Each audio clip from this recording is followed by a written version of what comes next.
Jim Lewis with Three Chicks in a Pod and New Stitch Media. And I know you're about to get inundated, so I need to jump in. I'm sorry. But couple of quick questions for you. Due to the NIL deals and transfers, everything, I know NIL is really helping a lot of our student athletes really contribute and give back to their communities locally or in Raleigh. How, as a leader and head coach, are you helping the student athletes and the players pick and choose which one they want to get an organization they want to get involved with? From a charitable standpoint or from an NIL standpoint? Charitable. So, interesting times with all this. We do a lot in our community. We have a lot of partnerships with different organizations, and our collective does as well. And so sometimes I'm not involved in that at all. It's young men will get asked, which one of these events do you want to do? Is it Habitat for Humanity, Gigi's Playhouse, 321 Coffee comes in and does some things with us. So it just depends, on what they're interested in too. Sometimes they'll ask about different things they can be a part of. So, from my standpoint, I'm really just trying to raise money for these things, you know what I mean? And then Sarah and I have our own things that we do charity-wise in the city. Our players are just really, really gracious with their time. And giving back is something that, I don't know if it's because I'm so big in it, but our team does a great job of being a part of that. And then my last question for you.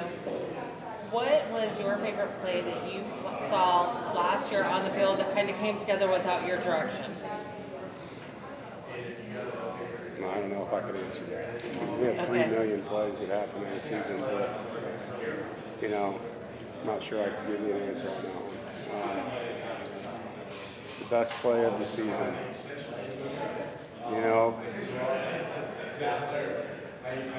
Beating UNC and that game, probably one of those plays that led to that would probably be the answer. I didn't get to watch them miss the kick. I had my head down. I was praying during that one. So, but anytime you win a big game, there's a key play here or there.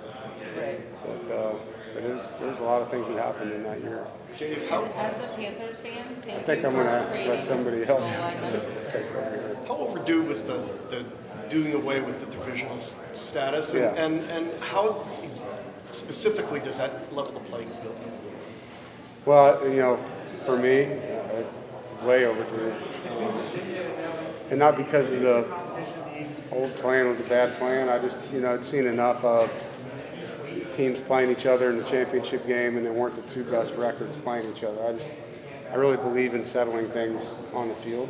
I think that's why they got away from doing it the old way with the national championship, where there wasn't one. We just had the highest ranked team being crowned, Conference championship, in my eyes, is the two teams that have won the most league games playing each other head to head, even if it's a rematch.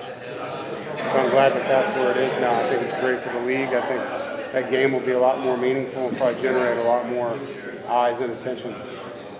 Have you seen enough yet to know whether that your defense will be as stingy as it was last year, if you can maintain that level? No matter what you did the year before, it doesn't mean anything the next year. Last year's defense won't win this year's games. It's just not going to happen. So this group wants to show that they're as good or better. That's where we're at. And now they got to go do that. We have a lot of good pieces back on defense. I like the secondary and the two corners, Aiden and Shai. Jakeem Harris, Devin Boykin, what they bring at safety. Our D-line rotation is really good right now. Anxious to see, the linebackers step up, and see what those guys can do. Devin Betty, Caden Fordham, Jalen Scott have waited their turn behind Isaiah and Drake. So it's a good group, and they're hungry. They hear the same things you guys are saying. Are you good enough? Are you good enough? And that adds a little bit to the fuel for them. Coach, does the decision to go in a different direction on offense represent sort of a philosophical change for you, or a sense that football is being played just in a different way these days? No, 2 years ago, under Coach Beck, we had a great offense. And this past year, with all the quarterback injuries, I'm not sure it would have mattered what system we ran. We ran into some pretty challenging stuff there, So super happy for Tim Beck to be a head coach, and when that opportunity presented itself to me to to hire an offensive coordinator. I felt like being different, it was time to do that. I thought the players wanted something. They felt like they let us down a little bit with the statistics we had offensively. I think they wanted some change over there, systematically, whether it was with who we had or, bringing in somebody new. You could tell their excitement and eagerness to learn has been awesome. Robert and I is a really creative guy, and so I thought after doing all the homework and having the conversations and talking to people that know him, he was the right fit for us. Are you going to be okay trying to win games 33-30 as opposed to maybe 17-13? I want to win. I'd like to win 33-17, though, to answer your question. And I don't think that that's unrealistic for us to have a top-ranked offense, defense, and special teams unit in the same year. Maybe it's time that happens. I don't know, but it's going to be our goal for sure. Dave, did Brendan's transition to your program, did it come easy? Was it smoother than you thought it would be? Yeah, I think it was. There's a variety of reasons for that. One is just the way he handled it. He put his head down and went to work. He didn't come in and say, I'm all that, He didn't brag, didn't, try to be the class clown. He just put his head down and worked. In a lot of ways, proved himself through his work, how he treats people.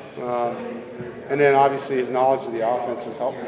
When you're installing an offense that he already knows, he's an extension of those coaches in the meeting room, on the field, in the dining room, wherever they're talking. He can give them examples, talk to them. And so he's done a lot of good things, and the players have done a great job accepting him. Dave, after 10 years in the league, you've had a good look at the Notre Dame arrangement, frequency with which you played them, including this year in Raleigh. Has it been good for the league, and how incumbent upon it is the league to change the perception by winning some of those games? Right, yeah. I enjoy playing Notre Dame. It's great to have a team with their tradition and history coming to Raleigh. And the one time I got to go play there, it was an awesome place to play. Is the arrangement fair? I think that's more of a commissioner question than a Coach Doeren question. He probably needs to tell you that. I agree with you. We need to beat them more. They've had a lot of success against, in recent years, I should say. We did beat them in the Hurricane, which was awesome. It's a great opponent, and when you get to play a team like them, a top 25, top 10 team, it's great for your players, your program, your fan base. Dave, for your FCS game against VMI to be Game 3 instead of Game 1, is that do you prefer those kind of games to be Game 1? How did it wind up being Game 3 on the schedule? I don't know if it matters, to be honest. I think we don't always have an FCS game. Being a former FCS player and coach, I think it's awesome that we do. It's great for their program financially and for their players experience-wise. They're going to get to play in an awesome environment when they play at our stadium. But when you play them, I think you get the same thing, and you just don't know how good that competition is going to always be. And there's been some upsets. I've been a part of it, and on the other side of that. How did VMI wind up being the one you ended up scheduling this year? I'm not. Some of these things happened 15 years ago. Yeah. Then we get one more question in here as far as the expectations and hype you guys had going into last year. Now this year you kind of don't have those same kind of expectations. But do you prefer being in a position where you can speak up on teams this year, knowing what you have to work with going into the season? I think it fits our personality to be the underdog, the chip on their shoulder team maybe that can use that lack of, I don't know if it's respect anymore, but maybe lack of, pick, where you guys think we're going to end up. At this point of the season, none of these things matter, to be honest. It's fanfare and internet, stories and clicks, and you got to earn it. None of us know what our roster is going to be like for the whole season, how many injuries we're going to have. And so what your lineup could be and the type of team you are today could be a different type of team later, right? But, last year was a unique challenge, having all that. I enjoyed that challenge. I think our team enjoyed that challenge. So whatever it is, you got to make it work and make the most of it. Dave Payton's been here almost as long as you have, it seems. How has he changed over the last, 6 years? Yeah, he's grown up a lot, and he's a much different version of himself. He's mature. his spiritual life, I think, is very strong. He's got a super steady girlfriend that he's in love with. He's a college graduate. He went from being petrified of public speaking to be a good public speaker. And it's been fun to see that growth in his life. Surprised he came back. Yeah, yes and no. I think missing the amount of college football he's missed makes sense that he'd want to kind of do it the way he wants to do it. And I think taking the next step as a leader, now seeing him in that role, it's been a really good decision for him. He's really put himself in a different place that way for future teams that get a coaching. Coach, you've had remarkable consistency and stability, but in this crazy 2023 era of college football, particularly in the ACC, where quarterbacks going in, quarterbacks coming out, how do you renew? Like, how do you keep it fresh? How do you keep a spark? Yeah, I mean, I just want to win, man. I'm competitive, and so whatever it is, we're going to find ways within the team dynamic to push these young men and get them to be where they want to be. All of them have goals, to be NFL players. All of them have goals to win championships. They all want to, have great careers after football, and so to be the guy that's in their life to help them do that and be a part of that journey is what it's all about, And I think each year it's a unique journey. It's a blank book. And we all have a pen that we get to write the story to, and you can let other people dictate that to you, or you can try to be the author of it. And I think that's where we are as a program. I just enjoy the company of these players, and my staff, and going through what we're about to go through. How hard is it though? Is it as challenging as it's ever been? Yeah, I think it is. It's not the portal that's made it challenging. It's the combination of the NIL and the portal at the same time. It's made it challenging. Kids have always transferred, but they haven't been recruited to transfer with money illegally the way that that's happening now. And that's unfortunate, and hopefully that can get remedied, with some of the legislation that we hope that federal government's going to help us with. When you look at the offensive reset and different things, how much has it been emphasized to be able to have more plays where it goes 5 yards and goes for 60, or just big plays in whether it's downfield, but just explosive plays? Yeah, just more explosive plays in general. Well, I think, when you have more explosive plays, you have more touchdowns, and that's the goal. We want to score 31 points a game. It's one of our tenets. You need around 9 explosive plays a game to have that opportunity. It's kind of how Coach and I looks at it. So that's definitely something, having the speed that we have now on offense, we hope that helps with that component. And sometimes you got to take shots to do that, but sometimes it's just a quick slant or a hitch and a guy makes a guy 5 yards miss. and go. Julian Gray's pretty fast. Can he make a guy miss, and now he's off to the races? We need some more of those types of plays in our offense for sure. Besides Julian, who do you see as a potential home run hitter? Running back wise, wide receiver, tight end. Keon and Trent Penix are dynamic players. I think KC Conception and Vereen showed this spring that they're going to be able to contribute early. Jordan Houston's as good as he's ever been right now. Excited for him. I think the rest of the running back room is going to play itself out here in training camp. We like who we have in there. It's going to be an interesting camp, man. It is. I think Coach and I's waiting to see who emerges there. Is Dawson a kindred spirit in the 80s hair metal, rock and roll? Or what has it been like getting to know him the last 6 months? Great guy. Can play all 5 offensive line positions, which is incredibly unique. Yeah. And have you ever had hair like this? I have not on my team, no. Great human being, too. Really a giving guy, does a lot community service-wise. As you mentioned, can play all 5 positions, so brings a lot of what Bryson Spees did for us, just to have that guy that can fix it when we need somebody to do it. So, the transfers we brought in have been great fits. They're just guys that fit our program and our culture and wanted a new start, and it's been good to have that, because sometimes it's not that way, and these guys have been really good. Coach, you mentioned, You guys want to flip for it? Coach, you mentioned last year enjoying the challenge, having 4 different quarterbacks.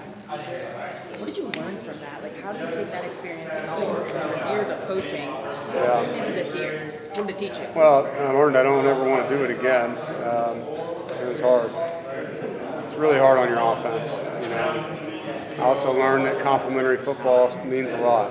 You know, to have 8 wins with 4 quarterbacks, that only happened because our defense was superior. Our special teams were really, really good. We didn't turn the ball over very often, you know. So we found ways to win within the dynamic that we were facing, and you get spoiled. I mean, I had 3 years with Jacoby Brissett without an injury, 3 years with Ryan Finley without an injury. And I had a bunch of them in 1 year, and it made it hard. And so hopefully I don't have to do that. Hopefully I paid all my injury tax last year, and we're caught up. Yeah, and through all that, what was the biggest thing that you learned as a coach, and how are you applying that to this year? Well, I think I just answered that. You know, one thing we've studied is just ways to be as safe as we can with these guys. And I do think we've done a lot of good homework in that area. You know, and a lot of it's educating players on ways to practice, ways to take care of their bodies, the amount of sleep they need to have, the way they need to eat, hydrate, what kind of supplements are good, what things they shouldn't be doing. As you know, in society, there's a lot of things you can do now. And so on college campuses, there's a lot of things students can do. Those aren't good things for college athletes to do. And so the education that goes into all that's been a huge part of our offseason.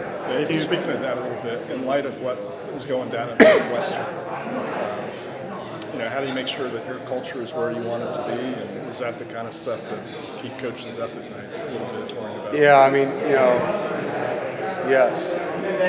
You lose sleep over a lot of things as a coach. You have to have a line of communication with your players, for one, and I don't think you can turn your eyes or your ears to things. You know, everything matters, man.